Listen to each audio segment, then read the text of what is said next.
Bé gái 5 tuổi bẩm sinh có đôi quỷ nhĩ, có thể nghe thấy gió thổi mưa rơi, cũng có thể thấu hiểu bí mật lòng người. Tiếc thay thiên mệnh trớ trêu, bị kẻ gian hãm hại. Vừa mới chào đời, đã có người mẹ bị ném vào trong thôn của phụ. Mẹ, Nặc Nặc đây. Mẹ ơi, mẹ uống nước đi. Ta là ai? Ta là ai? Mẹ, người là mẹ của con mà. Đôi tai của Nặc Nặc khẽ động, bé nghe thấy. Đây là hầm nhà Vương Hồng Hà. Một bao bột mì trắng đang bị chuột gặm nhấm. Từ khi bé bắt đầu nhớ được mọi chuyện, trong tai thường truyền đến những âm thanh người khác không nghe thấy. Còn cả những chuyện giấu kín trong lòng người khác, những bí mật không thể đưa ra ánh sáng. Cánh cửa hỏng của chuồng cừu bị đá văng. Người phụ nữ đi vào chính là chủ nhiệm phụ nữ thôn của phụ, Vương Hồng Hà, người nổi tiếng đánh đá. Ồ, vẫn chưa mất sao? Giấu đồ tốt gì thế này? Chỉ có thế này thôi sao? Tướng khắc chồng còn mang theo đứa con hoang. Ăn không ngồi rồi hưởng lương thực của thôn. Ta là ai? Là ai? Đến cả mình là ai cũng không biết. Quả nhiên là điên rồi. Năm đó tri thức trẻ xuống nông thôn cứu cô là quý giá nhất. Bây giờ còn chẳng bằng con lợn nái trong chuồng nhà tôi. Đồ con hoang, nếu mẹ mày mà mất thì mày phải đi làm việc cho đội. 5 tuổi cũng có thể đi cắt cỏ lợn rồi. Con không khóc, nước mắt là thứ vô dụng nhất. Chảy nhiều quá thì người ta sẽ không còn sức để sống tiếp. Con phải sống. Sống cùng với mẹ. Lúc này tai Nặc Nặc bỗng nhiên lại khẽ động. Cảm giác nghe được tiếng lòng lại tới. Bé nghe thấy Vương Hồng Hà đang tính toán kế hoạch hoàn hảo. Bao bột mì trắng trong hầm tổng cộng có 21 cân 3 lạng. Là khẩu phần lương thực của thanh niên trí thức tiết kiệm được. Không được để ai phát hiện ra. 2 ngày nữa lúc con trai xem mắt, sẽ dùng bột này để hấp một sừng bánh bao trắng lớn. Tại quân khu cách xa ngàn dặm, Giang Kế Dã đang đứng trước cửa sổ, bóng lưng của anh hiên ngang như một cây đồ chơi dài. Báo cáo, manh mối từ tỉnh Hắc Long Giang chuyển tới. Có người phản ánh, trước khi đồng chí Giang Chi mất tích năm đó, địa điểm xuất hiện cuối cùng có thể là ở vùng Bắc Đại Hoang. Không khí bỗng chốc đông đặc. Biểu cảm của Giang Kế Dã không hề thay đổi. Nhưng Tiểu Chu lại cảm nhận được, nhiệt độ trong phòng tức thì giảm xuống điểm đóng băng. Bởi vì đôi mắt đó bình thường tĩnh lặng như mặt hồ. Nhưng một khi phẫn nộ, mặt hồ đó sẽ biến thành những lưỡi dụng cụ sắc bén, có thể khiến người ta sợ đến rùng mình. Mọi người đều gọi thầm anh là Giang Diêm Vương. Vị trí cụ thể có nhiều manh mối chỉ hướng về thôn của phụ. Trong thôn đa số là những góa phụ có chồng đã mất. Còn có một số người xuống đó cải tạo. Có người phản ánh, tại thôn của phụ, từng thấy một nữ đồng chí rất giống đồng chí Giang Chi. Nhưng thần trí đã không còn tỉnh táo. Còn mang theo một đứa trẻ. Điên rồi sao? Còn mang theo đứa trẻ. Giang Chi, bất kể em ở đâu, biến thành bộ dạng gì, anh cũng nhất định phải tìm thấy em. Đêm tối ở thôn của phụ, đội trưởng sản xuất Lý Kiến Quốc và kế toán Lưu Lão Thuyên đang âm mưu chuyện gì đó. Lão Lý, tôi nghe nói vị Diêm Vương bên quân khu đó vẫn đang tìm vị hôn thê của mình. Đã tìm suốt 7 năm rồi. Lần này đã tìm đến phía chúng ta rồi. Tôi nghe ngóng được rồi. Có người từng thấy bức chân dung của người phụ nữ đó, nói là y hệt người phụ nữ ở chuồng cừu trong thôn ta. Lão Thuyên, chuyện này phải sống để dã chết mang theo. Bất kể ai tới hỏi cũng phải nói là chưa từng thấy. Đem toàn bộ hồ sơ năm đó đốt sạch đi. Ngoài cửa, một cái bóng nhỏ gầy đang áp sát vào chân tường. Bức chân dung vị hôn thê của Diêm Vương quân khu. Người giống mẹ đó có khi nào là cha không? Họ nhất định có chân dung hoặc ảnh chụp. Đêm đã khuya, Nặc Nặc lén lút trèo qua cửa sổ bị hỏng chốt để vào trụ sở đại đội. Trong một đống tài liệu hỗn độn, đã tìm thấy nửa tấm ảnh bị cháy xém. Trên đó là ảnh bán thân của một sĩ quan trẻ tuổi. Đôi lông mày toát ra khí thế bức người. Giang Kế Dã, Kế Dã.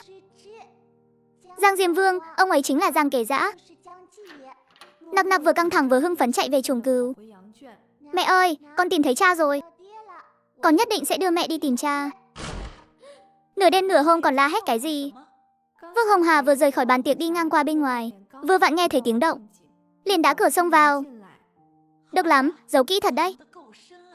Còn giữ lại ảnh này sao? Đồ hồ ly tinh, đầu tố cặp mẹ con đê tiện này. Cho cả thôn của phụ này nhìn thấy. Cái gì thế này? Người phụ nữ điên này giấu ảnh của sĩ quan. Phản động, mọi người xem cô ta muốn làm gì.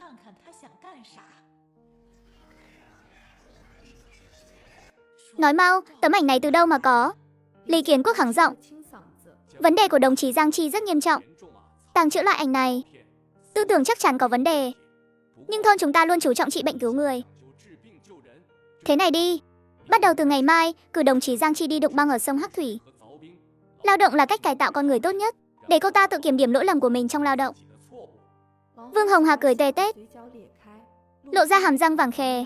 Đám đông bắt đầu bàn tán xôn xao. Băng ở sông Hắc Thủy dày đến mức xe đi qua được, lại bắt mẹ đi đục băng. Đây là muốn tiễn mẹ con đi mà. Trái tim Nặc Nặc thắt lại. Bé nghe thấy Lý Kiến Quốc đang tính toán nhanh trong lòng. Để ám mất vì lạnh ở bờ sông, tốt nhất là cái xác trôi theo dòng nước.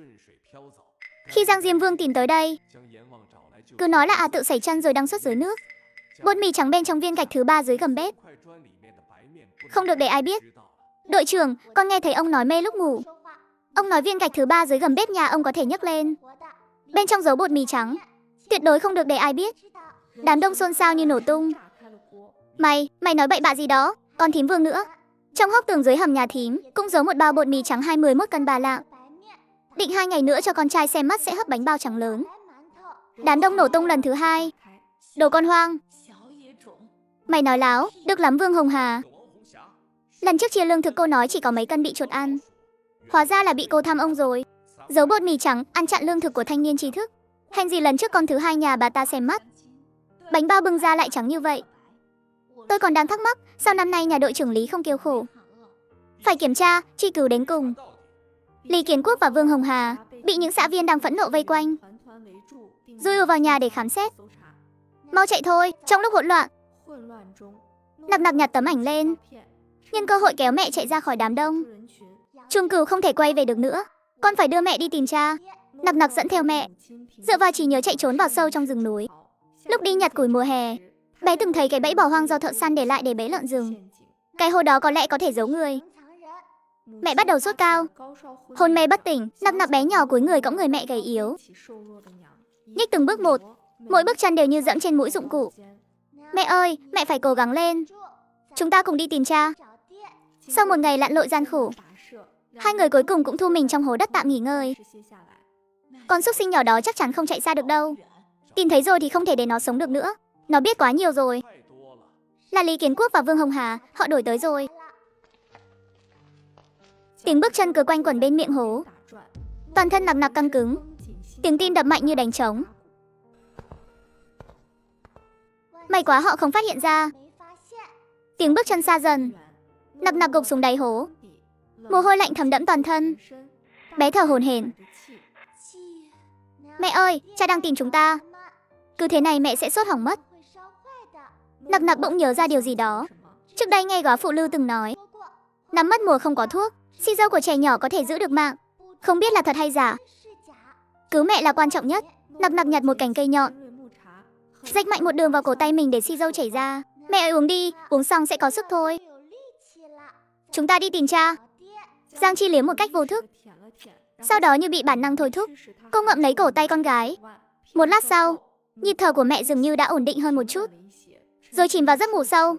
Khi trời sắp sáng, Nặc Nặc leo ra khỏi hố, tìm một ít dây leo, theo cách người trong thôn dùng liệu đan sọt. Đan một cái giá kéo đơn sơ, bé như một con bê nhỏ. Nghiến răng kéo mẹ tiến về phía trước.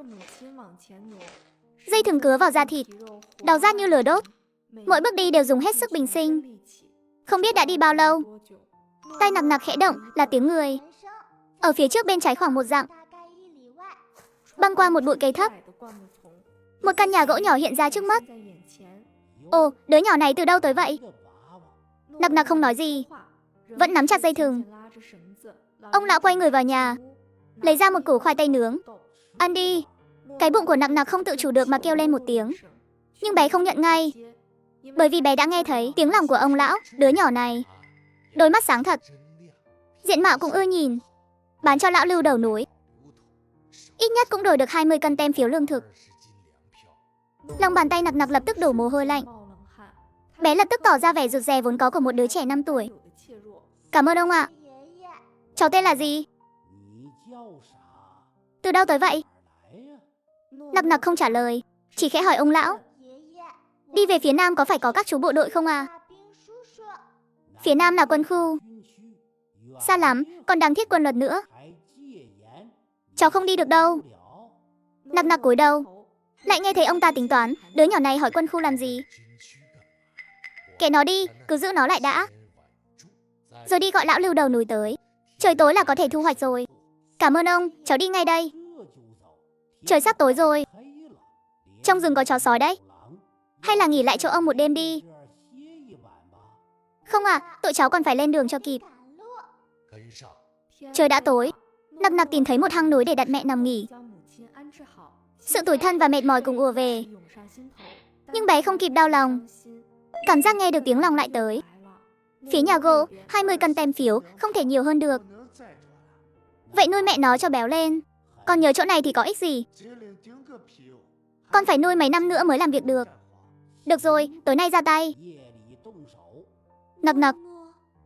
Mẹ tỉnh rồi. Tiếng bước chân cực nhẹ ngoài hang. Tay nặc nặc khẽ động, hai người không. Ba người đang từ từ tiến lại gần. Có cái hang này. Cẩn thận đấy, cứ mò theo hướng này.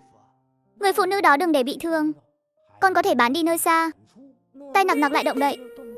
Bên ngoài hang, một đàn sói cũng đang từ từ tiến lại. Cách đó không xa dường như còn có tiếng của một nhóm người ngựa. Nặc nặc nín thở. Tiếng bước chân của ba người đã tới cửa hang. Đàn sói cũng đang dần ép sát. Ở lại trong hang chỉ có con đường mất. Phải ra ngoài liều mạng với bọn họ. Nặc nặc nắm bắt thời cơ trong nháy mắt. Lấy nửa củ khoai tây trong ngực áo ra. Ném mạnh ra ngoài hang. Đàn sói lập tức vô tới.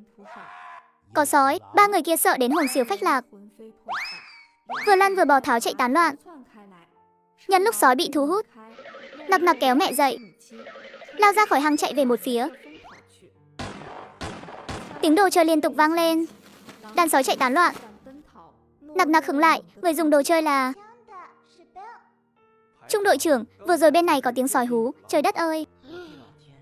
Ở đây còn có một đứa nhỏ này. Đây là mẹ cháu sao? Sao hai mẹ con lại ở trong rừng này? Mắt nặc nặc đỏ hoe. Chú ơi, các chú có biết Giang Kẻ Dã không? Bé con, cháu tên gì? Nặc nặc, mẹ cháu tên gì? Giang Chi. Nặc nặc lấy tấm ảnh bị cháy xém ra. Tiểu Lưu, lập tức đưa hai mẹ con tới bệnh viện quân khu. Rõ, đảm bảo tình huống khẩn cấp. Lập tức quay về bộ tư lệnh báo cáo với thủ trưởng Giang. Văn phòng bộ tư lệnh quân khu. Giang Kẻ Dã đang nghe báo cáo về tình hình phòng thủ biên giới. Nhưng sâu trong ánh mắt anh là sự nôn nóng không thể kìm nén. Đã 3 ngày rồi. Những người được cử tới thôn của phụ vẫn chưa có tin tức gì. Có báo cáo truyền về nói rằng đội tuần tra biên giới phát hiện một phụ nữ và một đứa trẻ. Người phụ nữ tên là Giang Chi. Trong phòng họp in phăng phắc như tờ. Người đang ở đâu? Vừa được đưa tới bệnh viện quân khu. Chiếc xe jeep lao đi điên cuồng trên tiết. Giang Kẻ Dã ngồi ở ghế sau. Cơ thể căng cứng như một cánh cung đã dương đầy. Trong phòng bệnh viện quân khu. Tay nặc nặc khẽ động, tiếng xe jeep. Có phải cha tới rồi không? Mẹ ơi, mẹ mau tỉnh lại đi. Chúng ta tìm thấy cha rồi. Một cái bóng cao lớn bước vào. Cha! Chú là Giang Kẻ Dã sao? Giang Chi thốt lên âm thanh như đang mơ. Kế. Chi Chi, anh ở đây. Mẹ ơi, cha tới rồi. Chúng ta có chỗ dựa rồi. Kẻ Dã, đừng đi. Có mai phục. Mai phục. Một bác sĩ bước tới. Sắc mặt nghiêm trọng. Bác sĩ, khi nào mẹ cháu mới tỉnh lại à? Thủ trưởng, tình hình không mấy lạc quan. Sốt cao dẫn đến viêm phổi nặng. Suy dinh dưỡng kéo dài khiến nhiều cơ quan bị suy kiệt.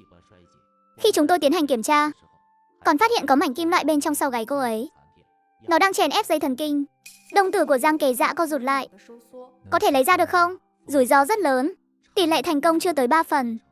Cho dù lấy ra được, rất có thể cũng không thể khôi phục trí nhớ. Mẹ ơi, Giang Kẻ Dã nhắm mắt lại. Khi mở ra lần nữa, đôi mắt đó như bốc hỏa.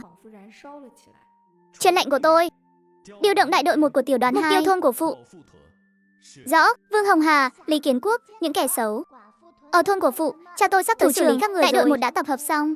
Xuất phát, phía thôn của phụ. Ông già này, ông nói xem liệu những người đó có tìm tới đây không? Cầm miệng, chiều nay. Trong thôn có mấy người lạ mặt tới. Mặc thường phục. Nói là từ nơi khác tới thu mua sản vật núi nhưng nhìn dáng đi đó. Ánh mắt đó không giống dân thường, giống binh sĩ hơn. Ông nói đứa con hoang đó thực sự đã thoát nạn sao? Tìm thấy Giang Diêm Vương đó rồi à? Đồ đạc đều đang kiểm tra lại. Xem thử có phải đã đốt sạch hết chưa. Lý Kiến Quốc, có việc mời ông đi cùng chúng tôi một chuyến. Nhà Vương Hồng Hà, mời bà đi cùng chúng tôi một chuyến. Phối hợp điều tra. Điều tra cái gì? Tôi là chủ nhiệm phụ nữ đấy. Giải đi. Lý Kiến Quốc run rẩy như cầy sấy. Đồng chí, tôi có chuyện muốn nói. Đồng chí Giang Chi. Lúc cô ấy tới thôn của phủ vẫn chưa bị điên. Tôi nói, tôi sẽ nói hết. Năm đó là người mặc đồ đại chính đi xe jeep. Thủ trưởng, cục thẩm vấn bên thôn của phụ đã có kết quả. Năm đó đoàn tàu đồng chí Giang Chi đi đã tạm dừng để bảo trì gần thôn của phụ. Lý Kiến Quốc. Vương Hồng Hà lợi dụng đêm tối lẻ nên đã khiến đồng chí Giang Chi ngã xuống tàu. Đầu bị va đập dẫn đến hôn mê. Cảm giác nghe được của Nặc Nặc lại tới là cha đang nổi giận. Sau đó có một chiếc xe jeep chạy tới. Có hai người mặc đồ đại chính bước xuống. Một trong số đó bàn tay trái bị thiếu mất ngón út. Họ đã đưa cho Lý Kiến Quốc một khoản tiền, bảo ông ta giấu đồng chí Giang Chi đi. Nói với bên ngoài rằng đó là một người đàn bà điên. Đây không đơn giản là vụ cướp của làm người bị thương. Tôi đoán là có liên quan đến bản đồ bố phòng biên giới. Thủ trưởng, trong kẽ tường trùng cừu, con tìm thấy cuốn nhật ký của đồng chí Giang Chi. Đã mang về đây. Cánh cửa bị đẩy ra một khe hở. Mau xem trong nhật ký của mẹ viết gì. Có lẽ sẽ có manh mối. Giang Kế Dã lật mở một trang. Ngày tháng là 5 tháng sau khi họ đính hôn. Hôm nay tới bệnh viện kiểm tra. Bác sĩ nói em đã mang thai được 3 tháng. Nếu Kế Dã biết được, chắc chắn anh ấy lại nghiêm mặt bảo em chú ý sức khỏe. Nhưng em biết trong lòng anh ấy sẽ vui như mợ hội. Mang thai, lật sang trang tiếp theo. Nhiệm vụ được đẩy sớm lên. Em phải đi đưa tài liệu. Nếu Kế Dã biết em mang thai sẽ khiến anh ấy lo lắng. Đợi em về sẽ tạo bất ngờ cho anh ấy. Ở trang tiếp theo, ngày tháng là 3 ngày sau. Em xin lỗi, còn trang cuối cùng, Kế Dã có nội gián. Đừng tin bất kỳ ai. Giang Kế Dã nhắm mắt lại. Thái dương khẽ giật. Mang thai, sảy thai, có nội gián. Hóa ra con không phải là con của họ. Không khí trong phòng như ngưng động lại. Giang Kế Dã cúi đầu chìm vào suy tư sâu sắc. Nặc Nặc đứng thẫn thờ ở đó. Dường như đã trôi qua rất lâu, rất lâu. Bé Khe quay người. Bóng lưng nhỏ bé biến mất ở hành lang. Nặc Nặc quay lại phòng bệnh. Nhìn người mẹ vẫn đang hôn mê, dùng nét chữ non nớt để lại tờ giấy. Con đi tìm cha mẹ ruột của con đây. Con sẽ không làm liên lụy tới mọi người. Cảm ơn chú và mẹ. Nặc Nặc. Phòng chờ của ga tàu hỏa. Nặc Nặc thu mình trong một góc. Bé không có tiền mua vé, cũng không biết phải đi đâu để tìm cha mẹ ruột của con. Mọi người là ai? Mọi người đang ở đâu? Trong tay đủ loại âm thanh ồn ào hỗn loạn ùa tới. Tay Nặc Nặc đột nhiên vẫy vài cái.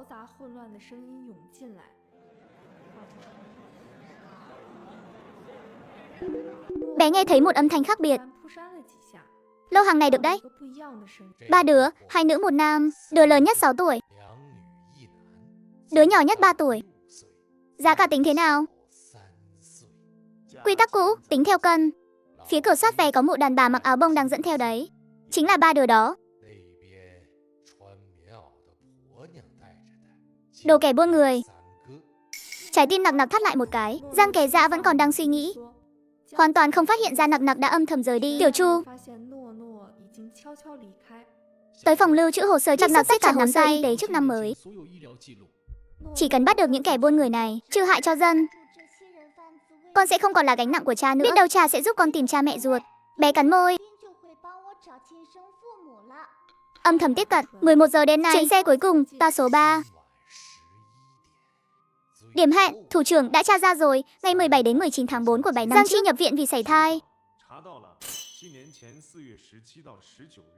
Cùng thời điểm đó, vợ của quân nhân là Trần đã mất tích trong đêm đó. Cái tên Trần Tú Lan này nghe có vẻ quen quen. Là vợ của đại đội trưởng Cố Vệ Quốc thuộc tiểu đoàn trinh sát. Cố Vệ Quốc đã hy sinh khi truy bắt tội phạm 7 năm trước, được truy tặng huân chương quân công hạng nhất. Lúc hy sinh đứa trẻ vẫn chưa chào đời, thời gian và địa điểm hoàn toàn khớp nhau. Thủ trưởng, trong kẽ tường trùng cừu ở thôn của phụ, sau này còn tìm thấy một chiếc huân chương quân công, chính là của liệt sĩ Cố Vệ Quốc. Giang Kế Dã nhắm mắt lại, một suy đoán đáng kinh ngạc dần hình thành. Nặc Nặc thầm ghi nhớ địa điểm giao dịch của bọn chúng. Vừa định quay người, ô, cô bé, đi một mình sao? Trông cũng xinh xắn đấy chứ. Nặc nặc hốt hoảng nhanh chân chạy tới chỗ đông người, bắt kẻ đó bám sát theo sau. Tim nặc nặc như muốn nhảy ra khỏi lồng ngực. Chạy đi đâu? Cảnh sát ở đằng kia. Ngay lúc này, nặc nặc hét lên một tiếng, làm vang động cả phòng chờ. Giang Kế Dã dẫn theo cảnh vệ tới kịp bắt lấy hắn. Giang Kế Dã đứng thẳng người ra lệnh. Cảnh sát ập tới, khống chế toàn bộ bọn chúng, đè kẻ buôn người xuống đất. Nặc nặc, sau này con chính là con gái ruột của Giang Kế Dã ta. Nặc nặc sững sờ. Chúng ta đã điều tra rõ ràng rồi. Cha ruột của con tên là Cố Vệ Quốc, là đồng đội của ta. Anh ấy đã ra đi từ 7 năm trước. Con là con của liệt sĩ. Tấm huân chương quân công này là di vật của anh ấy. Nặc nặc ngây người nhìn. Mẹ ruột con là Trần Tú Lan đã mất khi sinh con do khó đẻ. Con bị người ta bắt trộm rồi bỏ rơi ở nhà ga. Mẹ con, Giang Chi, năm đó dưới cú sốc kép là bị lưu đày và sảy thai. Tinh thần đã suy sụp, nên mới coi con như con ruột của mình. Đây chính là ý trời. Nặc nặc, cha ruột con đã phó thác con cho ta. Ta chính là cha của con. Nặc nặc không kìm được mà nức nở. Một tiếng gọi khẽ. Nước mắt của Giang Kế Dã cũng rơi xuống ngay lập tức. Gió trong đại viện đã đổi chiều. Trước kia lũ trẻ thấy nặc nặc đều né tránh, bàn tán về con bé, nhưng giờ đây tất cả đều vây quanh, ánh mắt đầy ngưỡng mộ nặc nặc. Thủ trưởng Giang đúng là cha của cậu sao? Thứ hai là tay cậu còn đau không? Nghe nói cậu từng gặp sói trong rừng. Có thật không vậy? Nặc nặc không kiêu ngạo cũng không hèn mọn. Thủ trưởng Giang là cha của mình. Tay mình hết đau rồi. Sói đã bị các anh bộ đội nổ đồ chơi đuổi đi rồi. Vừa giỏi Giang lại không hề lên mặt. Rất nhanh con bé đã được mọi người đón nhận. Đại ca nhí thiết đàn vỗ ngực. Sau này tớ bảo kê cậu. Sau này ai bắt nạt cậu cứ bảo tớ. Nặc nặc chớp chớp mắt. Trong lòng thấy ấm áp lạ thường. Hôm đó thiết đàn cuống cuồng sắp khóc. Nặc nặc ơi, tớ làm mất chìa khóa văn phòng của cha tớ rồi. Nếu để ông ấy biết, chắc chắn sẽ đánh cho tớ bay màu luôn. Đừng hoảng, để mình giúp cậu tìm. Lần cuối cùng cậu thấy chìa khóa là ở đâu? Ở sân tập, lúc tụi mình đá cậu ấy. Đi tới sân tập, nặc nặc ngồi thụp xuống nhắm mắt lại, lọc bỏ mọi tạp âm, tập trung tinh thần lắng nghe. Rất dễ dàng nhận ra tiếng kim loại va chạm khẽ lọt vào tai. Chìa khóa ở trong hố cát phía đông kia. Thiết đàn tìm thấy chìa khóa, kinh ngạc đến há hốc mồm. Nặc nặc, cậu đúng là thần thánh thật. Tin tức cứ thế đồn xa, chẳng mấy chốc đã lan khắp nơi. Nặc nặc trở thành tiểu thám tử tài ba của đại viện. Lũ trẻ vây quanh gọi một tiếng chị nặc nặc. Chị nặc nặc ơi. Giang Kế Dã và Tiểu Chu đi ngang qua thấy cảnh này. Nặc nặc, con bé này khá thật. Mới có mấy ngày đã thành đại ca nhí rồi. Khóe miệng Giang Kế Dã hơi nhếch lên. Trong phòng bệnh viện, Giang Chi đang nằm yên tĩnh. Con đang học bài chim én nhỏ. Chim én nhỏ sẽ bay trở về. Mẹ cũng sẽ tỉnh lại thôi. Đúng không mẹ? Nặc nặc nhìn thấy ngón tay của mẹ dường như hơi cử động một chút. Nặc nặc, mẹ con chắc chắn nghe thấy con nói đấy. Mỗi lần con đến, số lần ngón tay cô ấy cử động đều nhiều hơn bình thường. Thiết bị còn giám sát được. Mỗi lần nhắc đến hai chữ Kế Dã, nhịp tim của mẹ con lại nhanh hơn một chút. Vụ án thôn của phụ càng đào càng sâu. Các manh mối dần dần hội tụ lại, chỉ hướng về một kẻ đứng sau khiến Giang Kế Dã phải kinh hãi. Nặc nặc, vụ án của mẹ con đã xác định được nghi phạm. Cha cần con giúp một tay. Chúng ta phối hợp diễn một màn dụ rắn khỏi hang. Cần con phải làm gì ạ? Manh mối đan xen từng lớp, chỉ về một hướng khiến mí mắt Giang Kế Dã giật liên hồi. Phó chủ nhiệm hậu cần quân khu Triệu Đức Hải. Khoảng thời gian Giang Chi mất tích 7 năm trước, mọi hoạt động của hắn quỹ đạo rất quỷ dị. Thời gian hoạt động và lúc Giang Chi mất tích hoàn toàn trùng khớp. Điều quan trọng hơn là bàn tay trái của hắn bẩm sinh thiếu một ngón út, rất giống đặc điểm của bóng người bước xuống từ xe jeep năm đó. Hoàn toàn trùng khớp, nhưng một mình Triệu Đức Hải không có gan cũng chẳng đủ khả năng bày ra chuyện lớn thế này. Đằng sau hắn chắc chắn còn ẩn giấu một con cá lớn hơn. Kế hoạch định sẵn, Giang Kế Dã thấp giọng dặn dò nặc nặc. Ngày mai con đi thăm mẹ, hãy giả vờ vô tình nói ra điều này. Được ạ. Ngày hôm sau trong phòng bệnh, nặc nặc vừa vào cửa đã phấn khích reo lên. Cô y tá ơi, hôm qua mẹ cháu mở mắt rồi. Chỉ một lát thôi, cháu còn nghe thấy mẹ gọi tên cha cháu nữa. Các y tá cũng vui lây theo. Đêm khuya, phòng bệnh rơi vào tĩnh mịch. Một bóng đen lặng lẽ lẻn vào. Ống tiêm trong tay lóe lên ánh lạnh. chậm chậm đưa về phía cánh tay Giang Chi. Nặc nặc nép mình trong bóng tối của chiếc giường xếp. Bên tai nghe rõ tiếng lòng của bóng đen, phải xử lý bịt miệng thôi. Không thể để cô ta tỉnh lại, nếu không Dạ Tiêu sẽ tác động vật lý với con gái mình mất. Dạ Tiêu, cái tên này như tiếng sét nổ vang trong lòng nặc nặc. Mũi kim lạnh lẽo sắp đâm vào da thịt. Không được cử động, hóa ra là ông. Phó viện trưởng Lưu Khải Minh mặt mày hung tợn. Giang Kế Dã, cô ta sẽ không bao giờ tỉnh lại được đâu. Cậu cứu được cô ta nhất thời, chứ không cứu được cô ta cả đời đâu. Tiếng ù vang vọng trong tai. Lời ác độc từ đáy lòng Lưu Khải Minh như con rắn độc chui vào tai con bé. Lũ ngu, đây đều là tung hỏa mù cả thôi. Mỗi ngày đi kiểm tra phòng, ta đã sớm giấu 6 khuẩn mãn tính vào trong gối của cô ta rồi. Dù cô ta có mắt thì cũng chỉ coi là bệnh lý bình thường thôi. Ông ta đang nói dối. Trong gối của mẹ là loại 6 khuẩn độc mãn tính ông ta bỏ vào mỗi khi đi kiểm tra phòng. Tiếng cười của Lưu Khải Minh đột ngột dừng lại. Con gái ông bị Dạ Tiêu bắt đi rồi. Cầu xin các anh hãy cứu con bé. Nó mới có 8 tuổi thôi, tên là Lưu Tiểu Giang, học lớp 2 trường tiểu học thực nghiệm tỉnh.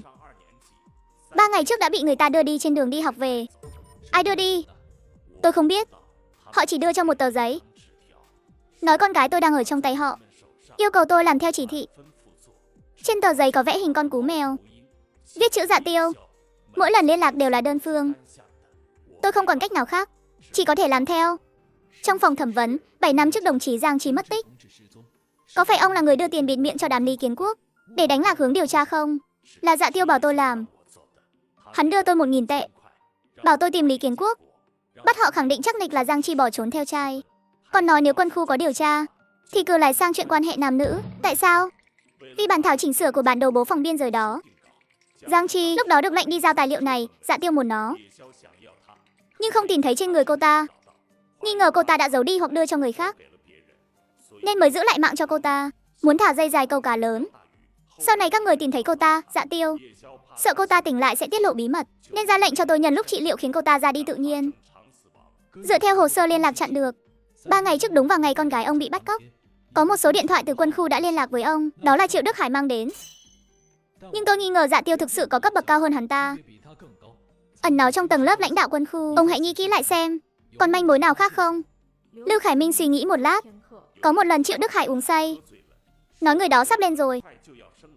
Khi ngồi vào vị trí đó, toàn bộ phòng thủ biên giới Đông Bắc đều nằm trong tầm kiểm soát của ông ta. Người đó là ai? Hắn không nói tên, chỉ nói là thủ trưởng cũ. Lúc ông ta sợ hãi, trong lòng cứ nghĩ mãi về 3 người. Một người béo béo đầu hói, một người rất cao trên mặt có sẹo, còn một người nữa ông ta không dám nghĩ tới. Cứ hệ nghĩ đến là run rẩy. Đồng tử Giang Kế Dã co rụt lại, trong đầu lập tức hiện lên 3 gương mặt. Người béo đầu hói là Bộ trưởng Hậu cần Tôn Đức Hải, ngày thường cười nói như Phật, nhân duyên cực kỳ tốt. Nhưng Giang Kế Dã hiểu rất rõ, vị Di Lặc Phật này có lẽ là một kẻ tàn nhẫn khẩu Phật tâm xà. Người cao, trên mặt có sẹo là Phó Bộ trưởng Bộ Tác chiến Triệu Cương. Người thứ 3 có thể được gọi là thủ trưởng cũ, khiến Lưu Khải Minh sợ đến mức không dám phát ra tiếng lòng. Phạm Sáu rất nhỏ, chính là người luôn chăm sóc ông ấy, người đã nâng đỡ ông ấy, thủ trưởng cũ Trần Đông Sơn. Lưu Khải Minh khai ra, cấp trên của Triệu Đức Hải xác suất lớn là Tôn Đức Hải. Nhưng Tôn Đức Hải làm việc kín kẽ như bưng, điều tra nhiều ngày mà chẳng tìm thấy nổi một tia bằng chứng. Manh mối dường như đột ngột bị đứt đoạn. Giang Kế Dã thấp giọng dặn dò nặc nặc, chiều nay sẽ có dì Vương đến nhà chơi. Dì ấy hỏi gì con cứ đáp nấy, nhưng có một câu con phải vô tình nói cho dì ấy nghe. Con nhất định sẽ làm tốt ạ. Buổi chiều, vợ của Tôn Đức Hải là Vương Tú Anh xách một túi táo đến nhà, nụ cười thân thiện. Nặc nặc, đây là táo ở quê gửi lên, dì mang sang cho con ăn thử. Cháu cảm ơn dì ạ. Ngoan quá, mẹ con thế nào rồi? Nghe nói sắp tỉnh rồi hả? Nặc nặc ngước mắt, giọng điệu tự nhiên, cảm ơn dì đã quan tâm ạ. Hôm qua ngón tay mẹ đã động đậy rồi, bác sĩ nói sắp tỉnh rồi ạ. Vậy thì tốt quá rồi. Nặc nặc khẽ gật đầu, giả vờ vô tình nói, mẹ tỉnh rồi, sau này có thể bắt kẻ xấu rồi. Mẹ cháu trước kia từng nhắc tới, kẻ hại mẹ có 6 ngón tay ở bàn tay phải. 6 ngón sao? Vậy thì tốt quá nhỉ. Chị y tá nói 6 ngón tay hiếm gặp lắm, vừa tìm là thấy ngay thôi. Vương Tú Anh ngồi không yên, lại nói thêm vài câu bâng quơ, rồi tìm cớ vội vàng cáo từ. Đêm khuya buông xuống, hai bóng đen gặp nhau, một âm mưu lớn hơn đang âm thầm trỗi dậy. Lão Chu, ông phải đi ngay. Người đàn bà đó nhớ mặt 6 ngón của ông. Nếu cô ta tỉnh lại, là ông bay màu chắc rồi. 7 năm rồi, tôi đã trốn suốt 7 năm trời. Cứ ngỡ chuyện này đã qua, không qua được đâu. Ông còn không đi là chờ hẻo đấy. Ông cứ đi về phía bắc. Đây là lộ phí, đừng chê ít. Qua sông sẽ có người tiếp ứng ông. Không được cử động, giơ 2 tay lên. Mặt Tôn Đức Hải trắng bệch. Chân bùn rùn ngã quỵ xuống đất. Lão Chu vừa định lao ra vài bước, đã bị 2 người lính đè xuống bắt trở lại. Lão Chu ngẩng đầu lên, ánh mắt hung ác lướt qua khuôn mặt Giang Kế Dã. Cuối cùng nhìn chằm chằm vào Nặc Nặc, con nhỏ này. Biết thế lúc đầu ta nên tác động vật lý cho mày bay màu trong trùng cứu rồi. Lời còn chưa dứt, không xong rồi, hắn định thuốc độc. Trong cổ họng lão Chu phát ra 2 tiếng khục khục. Cơ thể co giật mạnh một cái, rồi tắt thở. Tôn Đức Hải, con cáo già này ẩn núp bao lâu nay? Cuối cùng cũng xa lưới. Thấm thất Nặc Nặc đã đến tuổi đi mẫu giáo. Ba ơi, con không vào được không? Con sợ à? Dạ, cũng không hẳn. Ở thôn của phụ, mấy đứa trẻ khác ném đá vào con, mắng con là đồ con hoang. Ở đây không có ai mắng con cả. Nhưng ánh mắt họ nhìn con cứ lạ lạ thế nào ấy. Không sao đâu, nếu có ai bắt nạt con cứ bảo cô giáo, hoặc là dùng cách của riêng con để giải quyết. Nặc Nặc hiểu ba đang nói đến khả năng của mình.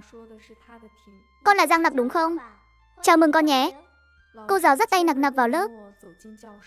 Các bạn nhỏ ơi, đây là bạn mới của lớp chúng ta. Tên là Nặc Nặc, cả lớp cùng chào đón bạn nào. Nặc Nặc cụp mắt xuống, nghe rõ một tiếng chúng nó xì xào. Nó biết đọc tâm thuật đấy. Đồ yêu quái, tránh xa nó ra. Nếu không nó sẽ nói hết bí mật của tụi mình ra đấy. Nặc Nặc khẽ nhếch môi, vẻ mặt chẳng hề quan tâm. Những lời bàn tán thế này con bé đã quen từ lâu rồi. Giờ ra chơi. Nặc Nặc ngồi một mình trong góc, này cho cậu đấy. Nặc Nặc ngẩng đầu, là một cậu bé tầm tuổi mình. Da hơi ngăm đen, đôi mắt rất sáng. Tớ tên là Tiểu Quân. Ba tớ bảo ba cậu là anh hùng, đã cứu rất nhiều người. Cậu cũng là một tiểu anh hùng, vì đã đi bộ 300 dặm trong tuyết. Ánh mắt Nặc Nặc khẽ động, không nhận của táo ngay lập tức. Ba tớ ở đội biên phòng, chính là anh trung đội trưởng đã đưa cậu và mẹ cậu đi bệnh viện đó. Nặc Nặc nhớ ra rồi, chính là người đã dẫn lính bắn đuổi sói đi, đưa mình và mẹ đến bệnh viện quân khu. Còn thông báo cho ba nữa. Cảm ơn cậu nhé. Sau giờ học, Nặc Nặc cùng Tiểu Quân đi ra ngoài. Ồ, 2 đứa trẻ không mẹ tụ tập lại với nhau kìa. Đứa thì mẹ bị điên, đứa thì mẹ bỏ trốn theo trai. Đúng là một cặp trời sinh. Mặt Tiểu Quân đỏ bừng, cậu nói bậy gì đó? Tớ nói sai à? Mẹ nó thì đang nằm chờ hẹo trong bệnh viện, còn mẹ cậu bỏ trốn theo trai ai mà chẳng biết. Tránh ra, tớ cứ không tránh đấy. Sao, lại định dùng cái tai yêu quái để nghe lén tâm tư của tớ à? Tới đây, nghe xem giờ tớ đang nghĩ gì nào. Nghe đi đồ yêu quái. Cái tai đó, có phải nghe được cả chuyện tụi mình có đái dầm buổi tối không hả? Ha ha ha, Nặc Nặc không nói gì. Con bé có thể nghe thấy. Cậu bạn cầm đầu thực ra trong lòng hơi chột dạ. Thật sợ nó nghe thấy mấy chuyện xấu hổ mình từng làm. Nhưng mình không thể mất mặt trước đám bạn được. Mình phải tỏ ra hung dữ một chút. Ngay lúc đó, trong tai Nặc Nặc đột nhiên truyền đến một cơn đau dữ dội, như có một thanh sắt nung đỏ đâm mạnh vào màng nhĩ, rồi khuấy đảo trong não. Đau đến mức mắt con bé tối sầm lại, ngã gục xuống đất.